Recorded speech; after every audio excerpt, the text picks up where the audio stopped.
বাবার আমার ভাইয়েরা, আপনারা বলেন দুনিয়ার শিক্ষা অনেক জরুরি, আমরা জানি। আমার বেমার হইলে আমি আমার থেকে বড় মুফতি সাহেবের কাছে গেলে কোনো পরামর্শ পাওয়া বা কোনো চিকিৎসা পাওয়া অসম্ভব। কথা ঠিক না গো? আমার কোনো অপারেশনের জরুরত পড়লে মুফতি সাহেব অপারেশন করতে পারবে? বলেন, আপনারা কি বলেন, পারবে? তাহলে আমি মুফতি সাহেবের কাছে যাওয়া উচিত না ডক্টরের কাছে যাওয়া উচিত? এখন বলেন, ডক্টর কি মাদ্রাসাত পড়িয়া হয় না মেডিকেল কলেজে পড়িয়া হয়? এই জন্য মেডিকেল কলেজের দরকার আছে না নাই? মেডিকেল কলেজের দরকার আছে। এখন বলেন, আপনাদের এই বোমরাগড়ি আঞ্চলিক এই অঞ্চলের একজন ছেলে, মুসলমান ছেলে, মেডিকেল কলেজে পড়িয়া ধরেন ডক্টর হয়েছে। এই ডক্টর ভাই যেদিন মারা যাবে, মারা যাওয়ার পরে জাহান্নামের আগুন থেকে বাঁচিয়া জান্নাতে যাওয়ার জন্যে এই ডক্টর সাপ মেডিকেল কলেজের সুপারিনটেন্ডেন্টের কাছে গিয়া মুরিদ লইতে হয়ে যাইব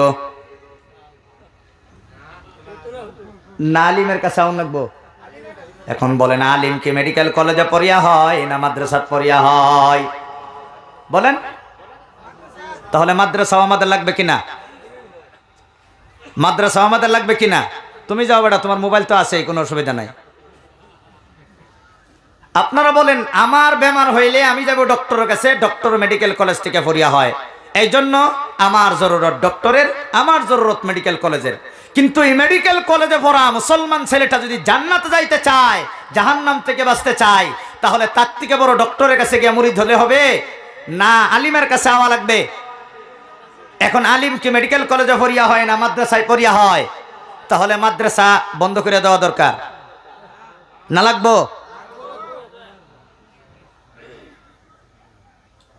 এই কথাটাই তো আমরা বুঝি না।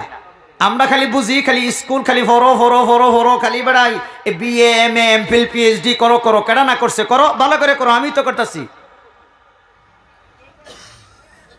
কিন্তু এই মুসলমান একজন শিক্ষিত যুবক, M A pass, BA pass, MPhil pass, PhD pass, doctor, engineer, barrister, lawyer, মরণের পরে জাহান্নাম থেকে বাঁচতে হইলে তাদেরকেও আলিমের কাছে আওয়ার দরকার আছে না নাই?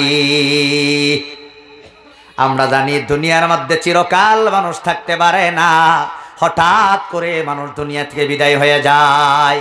আমাদের লক্ষ্মীমপুর মুকুন্দ রাজবংশী একজন মানুষ, হিন্দু মানুষ, এই মানুষটার একজন ছেলে আপনার দিল্লি এক মেডিকেল কলেজ থেকে এমবিবিএস করে যখন বাড়ির দিকে আসে, আধা রাস্তা আসার পরে এই ছাত্রটা অ্যাক্সিডেন্ট, এই ডক্টরটা অ্যাক্সিডেন্ট হয়ে মারা যায়। তোমার ছেলে যে মেডিকেল কলেজে পড়তেছে, এত বাড়িতে আসার আগেই থার্ড ইয়ার ফোর্থ ইয়ার উঠিয়া এমন কোনো বেমার হইতে পারে, হয়তো মারা যাইতে পারে। তাহলে ডক্টর হওয়ার আগেই যে মারা গেল, দুনিয়ার তো আর উনি কিছুই করতে পারলো না, এই ছেলেটা আখেরাতে জান্নাত লাভ করার দরকার আছে না নাই? বলেন, আছে না নাই? কিন্তু আমরা সেই দিকে নাই, খালি দুনিয়া বুঝি, মরণের পরে আসল জীবন আমরা বুঝি না। বাবা, ছেলে মেয়ের মোহাব্বত করি, কেমন মোহাব্বত? আহিরি মোহাব্বত। ফাঁসির আসামিও ম্যাজিস্ট্রেটে, হাকিমে ফাঁসির আসামিরাও মোহাব্বত করে। কিরম মোহাব্বত করে শুনুন। ম্যাজিস্ট্রেটে কয় যে কালকে তোমার ফাঁসি দেওয়া হইব, আজকে তোমার শেষ ইচ্ছাটা পূরণ করা হইব, তুমি কি খাইবা? বিরিয়ানি, পোলাও, কোরমা, কোপ্তা, কি তোমার আশা কো, এটা তোমার পূরণ করা হইব। বলেন, শেষ আশা ইচ্ছা পূরণ করে না গো? শেষ ইচ্ছা পূরণ করা করে। আপনারা বলেন, এই যে ম্যাজিস্ট্রেটে যে ফাঁসির আসামিরে এই যে আদর যে করতেছে, এটা কি সাধারণ আদর না আহিরি আদর? এটা কি খাউন না মরণ? ঠিক তদ্রুপভাবে দুনিয়ার বর্তমান অবস্থা হয়েছে কি জানেন? কে লিগে এই কথাটি কইতেছি, আজকে এক একজন মুরব্বীর সাথে এক একজন ছেলে কমসে কম ধৈর্য লইলে এরম প্যান্ডেল আর 20টা লাগলো না হলে নাই কইন, লাগলো হইলে না নাই কইন। আমরা কি মোহাব্বত করতেছি ছেলে মেয়েদেরকে, কিরম মোহাব্বত, শুনুন ম্যাডাম, মোহাব্বত কি? মাথার গাম পাওয়া ফেলায়া, এই যে বাবা, এই যে দেখ চলছি,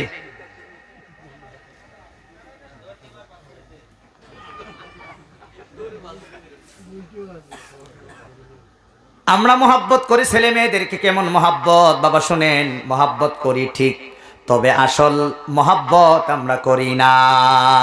নিজের ছেলে মেয়েকে মাথার গাম পাও ফলায়া মা বাবা মোহাব্বত করে, এটা করে না নাই? বলেন, করে না নাই? করে না নাই? বলেন করে না নাই? সবাই করে। মা বাবা ছেলে মেয়েকে কি পরিমাণ মহাব্বত করে এটা এখন আমি 1.5 মাস ধরে বুঝতেছি। 1.5 মাস আগে আল্লাহ আমাকে একটা সন্তান দিছে, এখন বুঝতেছি যে মা বাবা ছেলে মেয়েরে কি মহাব্বত করে। তবে এই মহাব্বত যেন চিরস্থায়ী মহাব্বত হয়, এইটা আমাদের আপনাদের কাছে আমার একটা অনুরোধ। বর্তমান সমাজের ম্যাক্সিমাম 98% গার্জেনে ছেলে মেয়েকে মহাব্বত করে, কিন্তু টেম্পোরারি মহাব্বত, পার্মানেন্ট মহাব্বত করে না। কিভাবে? এই দুনিয়ার মধ্যেই তার ছেলে কিভাবে টাকাওয়ালা হবে, দুনিয়ার মধ্যে তার ছেলে কিভাবে সুখ শান্তিতে থাকবে, দুনিয়ার মধ্যে তার ছেলে বাড়ি গাড়ি নারী মেল ফ্যাক্টরির কিভাবে মানে উন্নতি করবে, শুধুমাত্র মা এবং বাবা এই টার্গেটের মধ্যে আছে।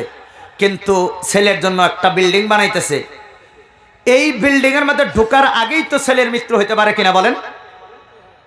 কথা বুঝতেছেন না?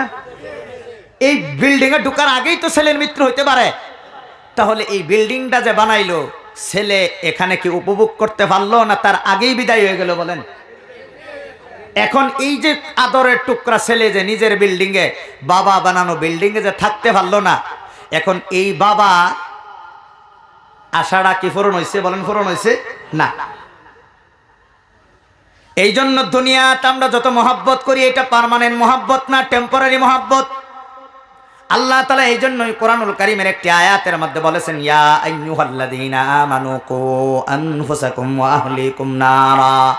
আল্লাহ বলে, হে ঈমানদারেরা, হে গার্জিয়ানেরা, তোমরা নিজে এবং নিজের ছেলে মেয়ে বিবি বাচ্চা এদেরকে জাহান্নামের আগুন থেকে বাঁচাও, যে জাহান্নামের আগুনের ইন্ধন হবে ওয়াকুদুহান নাস ওয়াল হিজারা, যে জাহান্নামের আগুনের ইন্ধন হবে মানুষ আর পাথর। বলেন, আল্লাহ দুনিয়ার আগুন থেকে বাঁচানোর জন্য বলেছেন না জাহান্নামের আগুন থেকে বাঁচানোর জন্য বলেছেন? আমরা বর্তমান গার্জিয়ানে শুধুমাত্র বাঁচাইতে চাইতেছি দুনিয়ার অশান্তি থেকে, কিন্তু দুনিয়ার অশান্তি আখেরাতের তুলনায় কোনো অশান্তিই না। দুনিয়ার আগুন আখেরাতের তুলনায় কোনো আগুনই না। দুনিয়ার কোনো কষ্ট আখেরাতের তুলনায় কোনো কষ্টই না। বাবা, কিয়ামতের দিনটা হবে দুনিয়া থেকে প্রায় 50,000 বছরে একদিন হবে। কিয়ামতের একদিন দুনিয়া 50,000 বছর। তাহলে আপনি যে 60 বছরে কষ্ট করতেছেন, আখেরাতের তুলনায় এটা কষ্টের সুগন্ধও না, এটা দুর্গন্ধও না বেটা।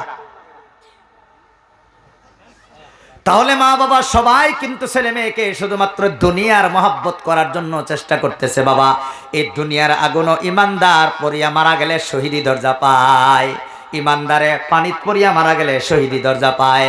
ইমানদারে পেটের যে কোনো বেমার মারা গেলে শহীদি দরজা পায়। ইমানদারে অ্যাক্সিডেন্ট হয়ে মারা গেলেও শহীদি দরজা পায়। একজন ইমানদার যদি অ্যাক্সিডেন্ট হয়ে মারা যায়, আমরা কই কত খারাপ মত হইছে না। ইমান থাকলে এই মোটটারে আল্লাহ তাআলা শহীদি মর্যাদায় আল্লাহ কনভার্ট করে দিবে। বলেন না সুবহানাল্লাহ?